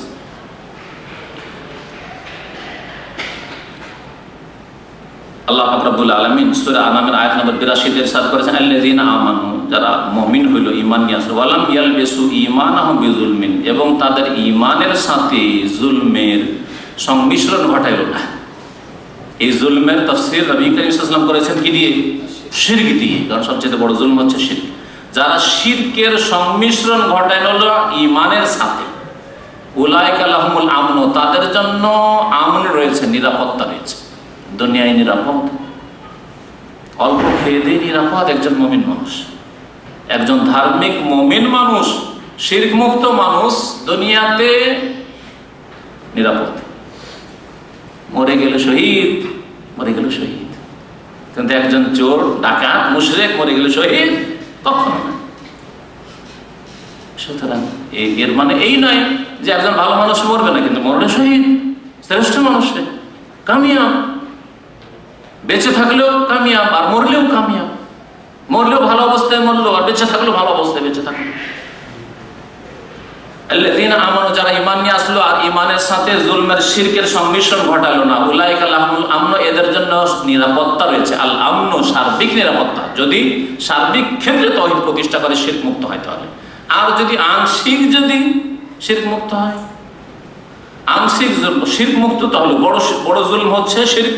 কিন্তু অন্যান্য পাপে ডুবে থাকলো তাহলে অনেক জুলুম থাকলো, তাহলে মাঝে মাঝে ধাক্কা খাবে, মাঝে মাঝে কিছু শাস্তি আসবে। কিন্তু শিরক থাকলে একেবারে নিরাপত্তা ধ্বংস হয়ে যাবে। ওয়াহুম মুহতাদুন, এবং তারা হেদায়েত প্রাপ্ত হবে। তাহলে আরেকটি আল্লাহ পাক রব্বুল আলামিন গিফট দিতে চেয়েছেন, যদি তাওহীদ প্রতিষ্ঠাকারী হয়, শিরক মুক্ত হয়, সেটা হচ্ছে হেদায়েতের রাস্তা দেবেন, সঠিক রাস্তা দেখাবেন। আপনি শিরক মুক্ত হয়ে যান, শিরক মুক্ত হয়ে যান, আমি আল্লাহ পাকের সাথে শিরক করবো না, তার মানে তো আল্লাহ বিশ্বাসী। আল্লাহ পাককে ওই রকম যখন বিশ্বাসী, তখন আপনি বেনামাজি থাকতেই পারেন না, তখন কাবিরা গুনাহ করবেন আর তওবা করবেন না, হইতেই পারে না। এটা সংশোধন করবেন না আর পাপ করেই যাচ্ছেন, এটা হইতেই পারে না। যেন বললাম যে যতগুলি পাপ হয় শিরক, তাওহীদের দুর্বলতার কারণে। এখানেও শিরক আছে, যদিও বড় শিরক নাই হয়তো, কিন্তু ছোট শিরক অবশ্যই আছে। আল্লাহকে ভয় করছেন না, সেই জন্য মানুষ নেই লোকজন নেই, মুদিরার নেই, তখন মাল সামান নামিয়ে নিয়ে চলে গেল। আল্লাহ তো দেখলেন, আল্লাহকে ভয় করলেন না, কিন্তু আপনি ফোরম্যান সুপারভাইজারকে ভয় করছেন। সুপারভাইজার ফোরম্যান যখন আছে তখন ডিউটি ঠিক হচ্ছে, আর ফোরম্যান সুপারভাইজার যখন নাই আউট বসে আছে। তার কাকে ভয় করেন আপনি? আল্লাহ ভয় তো করলেন না, যে আমি যে রিজিক নিচ্ছি, আমি যে বেতন নিচ্ছি, কিসের বিনিময়ে নিচ্ছি? তাহলে তাওহীদে বড় আছে। 4 নম্বর ভয়াবহ পরিণাম হচ্ছে যে জান্নাত হারাম। কার জন্য জান্নাত হারাম? হ্যাঁ, মুশরিকের জন্য। যে শিরক করে শিরকের অবস্থায় মারা যায় তার জন্য জান্নাত হারাম। চোরের জন্য জান্নাত হারাম না। চোর যদি শিরক মুক্ত হয় আর নামাজি হয় তো কোনো না কোনো দিন জান্নাত আসবে। তার মানে চুরি করতে বলছি না, কখনো না। একদিনের জন্য জাহান্নামের কাজ করতে বলছে না যে একদিন জাহান্নামে থাকেন না, কখনো না। যে কোনো পাপ আল্লাহ মাফ করবেন কোনো একদিন সাজা শাস্তি দিয়ে, যদি সেই পাপ করে তওবা করার সুযোগ নাও হয়। কিন্তু শিরক করে যদি মারা যায়, তওবার সুযোগ না হয়, কখন আল্লাহ মাফ করবেন? মাফ করবেন না, তার মানে জান্নাত হারাম। আল্লাহ পাক সূরা মায়েদায় ইরশাদ করেছেন, ইন্নাহু মান ইউশরিক বিল্লাহ, যে ব্যক্তি আল্লাহর সাথে শিরক করে, ফাকাদ হারামাল্লাহু আলাইহি জান্নাত, জান্নাতকে আল্লাহ পাক হারাম করেছেন। জান্নাতে প্রবেশ করা মুশরিকের জন্য হারাম। আর তার বাসস্থান হচ্ছে জাহান্নাম। আর কারো সুপারিশ হবে না। ওমালিল যালিমিনা মিন আনসার, আর জালেমের কোনো আনসার নেই, সাহায্যকারী নেই, মানে কোনো সুপারিশকারী হবে না। কথা ভাববে না যে নবী তো আছেন, নবীর শাফাত আছে। নবীর শাফাত আছে মুমিন মুআহিদের জন্য। কিছু পাপ হয়ে গেছে, ভুল হয়েছে, অন্যায় হয়েছে, ফরজ ওয়াজিব কিছু ঘাটতি হয়ে গেছে, গাফিলতি হয়েছে, কিন্তু তাওহীদ ঠিক আছে, শিরক মুক্ত, তাহলে তাদের জন্য রয়েছে। যারা কাবিরা গুনাহ করেছে কিন্তু শিরক থেকে বেঁচে থেকেছে, তাদের জন্য শাফাত রয়েছে নবী করিম সাল্লাল্লাহু আলাইহি ওয়াসাল্লামের। আল্লাহ পাক সূরা আরাফের আয়াত নম্বর 40 এ ইরশাদ করেছেন, ওয়ালা ইয়াদখুলুনাল জান্নাতা, মুশরিকরা জান্নাতে যাবে না, হাত্তা ইয়ালিজাল জামালু ফি সামিল খিয়াত, যতক্ষণ পর্যন্ত কোন উট সূচের পাছায় যে ছিদ্র আছে, সূচের ওই ছিদ্রে না প্রবেশ করবে। সূচের পাছায় ওই যে ছিদ্র, ও ক্ষুদ্র ছিদ্রের না কোনো উট প্রবেশ করতে পারবে, আর না কোনো মুশরিক জান্নাতে যাবে। অসম্ভব জিনিসের সাথে আল্লাহ পাক রব্বুল আলামিন সম্পৃক্ত করেছেন। যেমন উট প্রবেশ করা অসম্ভব সূচের পাছায় ওই যে ছিদ্রে, ঠিক তেমনি জান্নাতে কাফের মুশরিকের প্রবেশ করা, দাখিল হওয়া অসম্ভব। আল্লাহ পাক এটাকে অসম্ভব করেছেন। এর সাথে আরেকটা লাগেন ভয়াবহ পরিণাম মুশরিকের বা শিরক করার, সেটা হচ্ছে চিরকাল জাহান্নামে থাকবে। জান্নাত হারাম, আর জাহান্নামে দীর্ঘকাল নয়, কিছু কাল নয়। যেমন ইহুদি নাসারারা বলতো, লা ইয়াদখুলুল জান্নাতা ইল্লা মান কানা হুদান, আমরা তো জান্নাত জাহান্নাম আমাদের। আর বলতো লান তামাসসানান নার ইল্লা আইয়ামাম মাদুদা, আমরা যদি জাহান্নামে যাইও তো কয়েকদিনের জন্য যাব, চিরকাল থাকবে, চিরকাল জাহান্নামে থাকবে। মুশরিকরা চিরকাল জাহান্নামে থাকবে। আল্লাহ পাক বলেছেন, ইন্নাল্লাহা লা'নাল কাফিরিনা ওয়া আ'আদ্দা লাহুম খালিদিনা ফিহা আবাদা। এই খালিদিনা ফিহা আবাদা মুশরিকদের সম্পর্কে, কাফের সম্পর্কে আল্লাহ রাব্বুল আলামিন কোরআন বহু আয়াতে বলেছেন, যেগুলি পেশ করার এখন সময় নেই, কারণ আরো বাকি বেশ কিছু দিক রয়েছে, সেগুলি তুলে ধরবো। 5 নম্বর শিরকের ভয়াবহ পরিণাম হচ্ছে যে মুশরিক এই দুনিয়ার জীবনে প্রত্যেক মানুষ, মুসলিম হোক আর অমুসলিম, বিশ্বাসী হোক আর অবিশ্বাসী, সৎ হোক আর অসৎ হোক, ভালো লোক হোক আর মন্দ লোক, সবাই কিন্তু ভালোভাবে জীবনযাপন করতে চায়, তাই না? ভালো একটু আরামের জিন্দেগি কাটাতে চায় সকলে। এই দুনিয়ার জীবনে মুশরিকের জীবন বালা মুসিবতে ভরা। শুনে রাখেন ভালো করে, যেই ব্যক্তি শিরক করবে আল্লাহ পাকের সাথে, তার জীবনে বালা মুসিবত আসতেই থাকবে দুনিয়ার জীবনে। সূরা হজের আয়াত নম্বর 31 আল্লাহ পাক ইরশাদ করেছেন, ওয়া মান ইউশরিক বিল্লাহ, যে ব্যক্তি আল্লাহর সাথে শিরক করবে তার উদাহরণ হচ্ছে ফাকান্নামা খাররা মিনাস সামা, সে যেন আকাশ থেকে আছাড় খেয়ে পড়ল। ফাকান্নামা খাররা মিনাস সামা, সেই ব্যক্তি আকাশ থেকে আছাড় খেয়ে যেন পড়লো। আকাশ থেকে যদি আছাড় খেয়ে পড়ে, প্লেন দুর্ঘটনা শুনেছেন, দেখেননি তো? শুনেছেন না? প্লেন দুর্ঘটনা যে হয়, মানুষরা মারা যায়, লাশ পাশ পাওয়া যায়, নাড়ি ভুড়ি সব একাকার হয়ে গেছে, কোনো মানুষ চেনা যায়। কোনো কিছু পাওয়া যায় না যে কোনটা কার লাশ, কিছুই পাওয়া যায় না। যদি জ্বলে পড়ে কিছু দেখাও যায় তো সব একাকার হয়ে গেছে, ঠিক না? মাত্র 10-12 কিলোমিটার উপর থেকে আছাড় খেলে, আর আল্লাহ বলছেন যেই ব্যক্তি শিরক করে তার উদাহরণ হচ্ছে সে আকাশ থেকে আছাড় খেয়ে পড়ে, আর আকাশ থেকে যখন আছাড় খেয়ে পড়ে তখন পাখি কি করে? আছাড় খেয়ে পড়লে পাখি ছোমেরে, কেন পাখি প্রস্তুত আছে তার আহারের জন্য। তখন পাখি ছোমেরে তার আহার গ্রহণ করে। আর যদি পাখিটাকে না থাকে তাহলে বাতাসে উড়িয়ে নিয়ে যায়, ছিন্ন ভিন্ন যখন এসে বাতাসে উড়িয়ে নিয়ে যায়। ফিমা কানিসে দূর দূরান্তে কোথায় কোথায় যে ছিটে পড়েছে। একটা এরোপ্লেনের দুর্ঘটনায় দেখবেন যে তার যে ছোট ছোট ছোট ক্ষুদ্র ক্ষুদ্র অংশগুলি কোথায় কোথায় 2-4-10-20 কিলোমিটার নিয়ে হয়তো এদিক ওদিক ছড়িয়ে পড়েছে। ফিমা কানিসে দূর দূরান্তে আকাশ থেকে যখন আছাড় খেয়ে পড়ে। এটা উদাহরণ কার? মুশরিকের উদাহরণ। ইমাম সাদি রহমতুল্লাহ আলাইহি, শেখ ইবনে উসাইমিন রহমতুল্লাহর ওস্তাদ, তার একটি কিতাব রয়েছে তাফসির সাদি। আমি ওটা থেকেই অধিকাংশ সময় তাফসিরের ধারাবাহিক দর্শ দিই। তাতে তিনি লিখেছেন এই বিষয়টি, যেটা আমার আজকে 5 নম্বর বিষয়বস্তু, যারা শিরক করবে আর শিরকের জীবনযাপন করবে তাদের উপর বালা মুসিবত আসতেই থাকবে।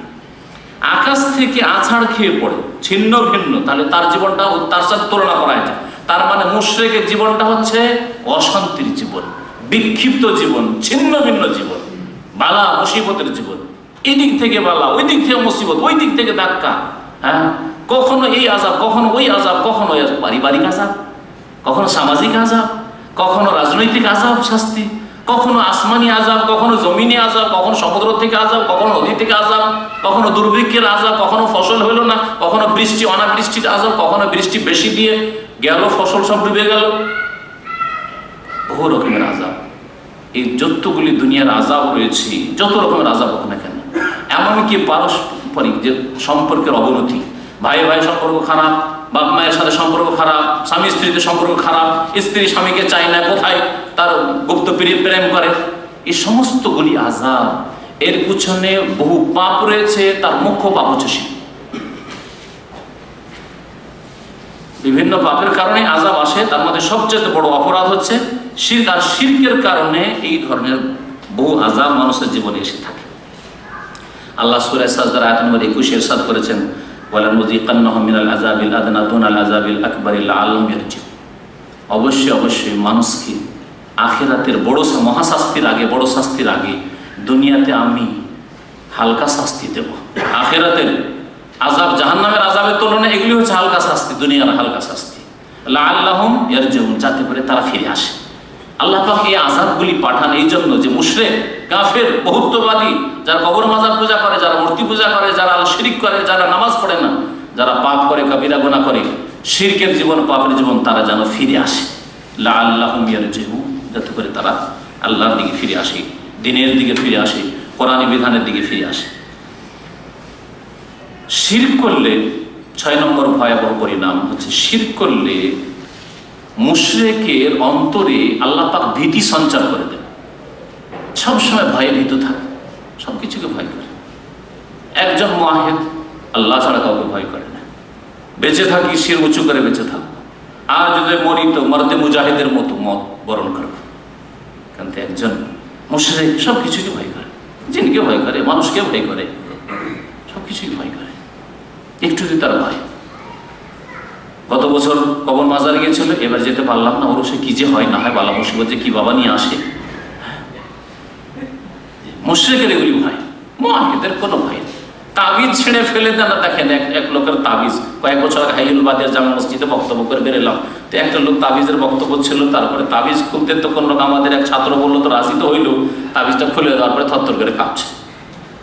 কিন্তু আমার মত হলো, আপনার মতো একজন মুআহিদ মানুষ যদি তৌহিদ সত্যি আপনার অন্তরে মজবুত থাকে, যদি বেঁচে থাকেন তবুও তাবিজ নাই, আর মরে গেলেও তাবিজ নাই। লাভ লোকসানের মালিক একমাত্র আল্লাহ পাক রব্বুল আলামিন। কোনো শক্তি আমার ক্ষতি করতে পারে না। আল্লাহ পাক সূরা আলে ইমরান আয়াত নম্বর 151 তে ইরশাদ করে, সানুলকি ফি কুলুবিল লাযিনা কাফারুর রুবা, কাফেরদের অন্তরে আমি ভীতি সঞ্চার করে দেব। বেমা আশরাকু বিল্লাহ, কেন? অপরাধ কি? আল্লাহর সাথে শিরক করার কারণে। স্পষ্ট তাহলে আয়াত। শিরক করলে অন্তরে ভয় ভীতি এমন সঞ্চারিত হয়ে যায় যে যেই ভয় মানুষ দূর করতে পারে না, সবকিছু কি ভয় করে, ভূত প্রেত থেকে শুরু করে সবকিছু কি ভয় করে।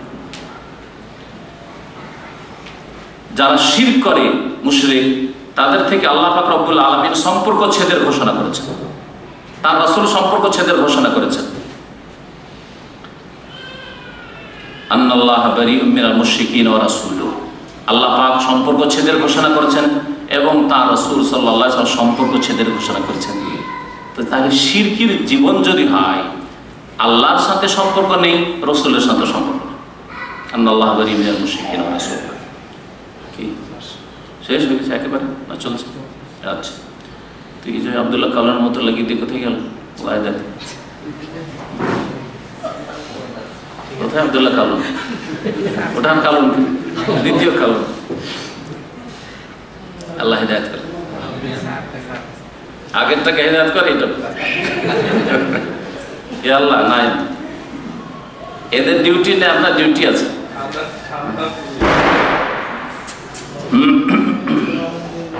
আচ্ছা, তো কি আলোচনা সংক্ষেপে সেরে নিই, আসল বিষয়গুলি হয়ে গেছে। রাসূলুল্লাহ সাল্লাল্লাহু আলাইহি ওয়াসাল্লামের সাথে সম্পর্ক নেই, আল্লাহ পাকের সাথে সম্পর্ক নেই। এছাড়া সমস্ত নবী যুগে যুগে যখন তারা এসেছেন, মুশরিকদের সাথে আর শিরকের সাথে সম্পর্ক ছেদের ঘোষণা করেছেন। কোরআনে কারীমে এই মর্মে দেখলাম অনেক নবীদের কথা রয়েছে, তারা জাতিকে বলছেন যে দেখো, শিরকের সাথে আমার কোনো সম্পর্ক নেই, মুশরিকের সাথে আমার কোনো সম্পর্ক নেই। তার মধ্যে এক দুই নবীর কথা শুধু আপনাদের সামনে বলছি। নবী করিম সাল্লাল্লাহু আলাইহি ওয়াসাল্লামকে আল্লাহ পাক বলেন, কুল হে নবী বলে দাও, ইন্নামা হুয়া ইলাহু ওয়াহিদ, নিঃসন্দেহে আল্লাহ পাক হচ্ছেন ইলাহুন ওয়াহিদ, এক ও এক। ওয়া ইন্নানি বারিউম মিনাল মুশরিকিন, আর আমি মুশরিকদের থেকে সম্পর্ক ছেদের ঘোষণা করছি। আল্লাহ শিখাচ্ছেন নবীকে যে কথা ঘোষণা করে দাও, মুশরিকের সাথে তোমার কোনো সম্পর্ক নেই। ইব্রাহিম আলাইহিস সালামের কথা শুনেন, ফালাম্মা আফালা, যখন সূর্য দেখলো ডুবে গেল, সূর্য যখন দেখলো ডুবে গেল, প্রথম তো চিন্তা করছিল সূর্যটা সবচাইতে বড়, তারকার চাইতে বড় দেখলাম আর চাঁদের চাইতে বড় দেখলাম, তাহলে সূর্যই হয়তো আমার মাবুদ হইতে পারে। ফালাম্মা আফালা, সূর্য যখন ডুবে গেল, অস্ত হয়ে গেল, কালা, তখন তিনি কি বলেছেন, ইয়া কওমে, হে আমার জাতি, তোমরা সূর্য পূজা করছো, ইন্নী বারিউম মিম্মা তুশরিকুন, তোমাদের শিরক থেকে আর এইসব দেবদেবী থেকে আর এইসব সূর্য পূজা থেকে আর মূর্তি পূজা থেকে আমি সম্পর্ক ছেদের ঘোষণা করছি। আল্লাহ পাক সম্পর্ক ছেদের ঘোষণা করেছেন, আম্বিয়া রাসূলগণ সম্পর্ক ছেদের ঘোষণা করেছেন, সাইয়্যিদুল মুরসালিন মুহাম্মদ রাসূলুল্লাহ সাল্লাল্লাহু আলাইহি ওয়াসাল্লাম সম্পর্ক ছেদের ঘোষণা করেছেন শিরক থেকে এবং মুশরিক থেকে। শিরক করলে শয়তান গ্রাস করে ফেলে, এটা হচ্ছে শিরকের ভয়াবহ পরিণাম। শিরক করলে শয়তান খেয়ে ফেলে, শয়তান নিজের খপ্পরে নিয়ে, শয়তানের খপ্পর থেকে আর বেরোতে পারবেন না যখন শিরক করবেন। আর এইরকম যারা শিরক করে তারা এইরকম পেরেশানিতে আছে। বহু জাদুকরকে দেখেছি, নিজে জাদু করেছে কাউকে, অথবা তাকে জাদু করা হয়েছে, অথবা গিয়েছিল কোন ওঝার কাছে গিয়েছিল কাউকে কিছু করার জন্য, নিজে পেরেশান আছে। এরা কেউ শান্তিতে নেই, কারণ সবগুলি শিরকের সাথে জড়িত। যার শিরকের সাথে সম্পর্ক আছে তারা কোনো শান্তির জীবন পায় না, বরং এদেরকে শয়তান গ্রাস পেরেশান করে রাখে, পেরেশান করে রাখে শয়তান। আল্লাহ পাক সূরা নাহলের আয়াত নম্বর 99 তে ইরশাদ করেছেন, ইন্নাহু লাইসা লাহু সুলতানুন আলাল লাযিনা আমানু, শুনে রাখো যে মুমিনদের উপর, আর আলা রাব্বিহিম ইয়াতাওয়াক্কালুন, যারা মুমিন হওয়ার পরে আল্লাহ ভরসা করে, আল্লাহর উপর আস্থা ভরসা রাখে, তাদের লাইসা লাহু সুলতান, শয়তানের কোন রকমের নেতৃত্ব চলে না, আধিপত্য চলে না, শয়তানের ক্ষমতা খাটে না। আমি এই জন্য কোনো সময় বলি যে যদি শয়তানের ক্ষমতা খাটতো তাহলে তাওহীদ পন্থী মুসলমানদের ছেড়ে দিত, কারণ তো শয়তানের কাছেও যায় না, শিরকের কাছেও যায় না, এদেরকে পারলাম না এইসব শিরক কুফরি করাইতে, কবর মাজারের কাছে নিতে, এদেরকে ক্ষতি করি, কিন্তু এদের ক্ষতি করতে ওদেরই বেশি ক্ষতি করে। কারণ তাওহীদ প্রতিষ্ঠাকারীর ওপর শয়তানের জিনের কোনো কিছুই চলে না, আধিপত্য নেই। আল্লাহ বলেছেন পক্ষান্তরে মুশরিকদের ওপর পুরো আধিপত্য আছে। এটা তো নেগেটিভ শুনলেন যে মুআহিদের ওপর লাইসা লাহু সুলতান, শয়তানের কোন রকম কর্তৃত্ব নেতৃত্ব চলে না। আরো আয়াত রয়েছে যে ইন্নামা সুলতানু আলাল্লাযিনা ইয়াতাওয়াল্লাউনাহু, তার আধিপত্য কার উপর চলে? যারা শয়তানের সাথে বন্ধুত্ব রাখে, শয়তানের কথা মেনে চলে যারা শিরিক করে, তাদের উপর আধিপত্য রয়েছে। এরকম বেশ কিছু আয়াত রয়েছে।